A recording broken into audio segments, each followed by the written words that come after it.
makinig sa inyong mga tanghalian, ang ATM with the Bass. Kumusta na, Papi? Okay naman, Pops. Happy Tuesday sa'yo. Happy Tuesday! Happy Tuesday, mga kabarkats! Pabebe-wave muna tayo. Pabebe-wave, pampa-good vibes. Pag-good vibes, pabebe muna. Mga kabarkats sa studio, pabebe muna. Pabebe-wave muna tayo lahat. Pag-good vibes. Ayan, may single, may double. Ayan. Dami natin kasama Officers natin, yes. Mga kapulisan. Mga pulis, o mga pabebe-wave na rin mga pulis na. From here, pwedeng gumanon. Pwedeng double. Yeah.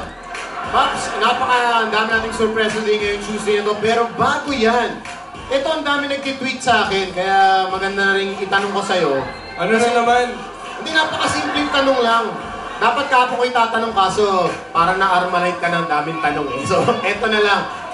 Sa totoo lang, Papi Alden, bakit ka ba talaga umiyak nung kumanta ka ng God Gave Me You? Yung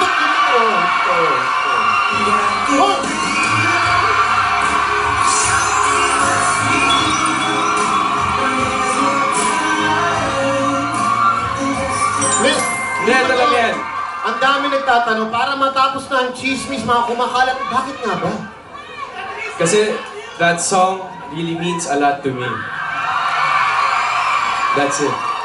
Sabi na yan. That's it. Mukha naman nung kinanta mo, damang Tsaka nakaka-overwhelm eh. Tsaka pinatunayan lang na hindi ko talaga kayang kantahin yung God Gave Me. Kaya ka umiyak na lang. Sobra ako lagi nagiging emotional eh. Iba naman yan, uwi. Sabi nga naman. Tsaka kotang-kota ah. 2 araw ako umiyak na sunod ah. Oo nga eh.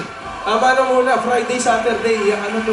Akalain mo iyakin pa pala. Iyakin pala ako, uy. Ngayon ko lang nalaman, uy. Pero eto, kasama natin ang ating mga base. Hindi kayo maiyak dito, matutuwa kayo dito kasi ang dami lang dalang cash para sa inyo. Please na pay. Papi Alden, please na pay. Paano ba ginagawa yun? Paki-demo, please. Oh. Tatlo ang ina-compose. Ang ganda nito. Woke up like this. Paano ko ba magising, Papi Alden? Paano ko magising? Ito, bagong gising. Wow! Wow! Nasa ng hustisya, uy! Wow! Aba, pati mga kapulis na sabi natin, woke up like this.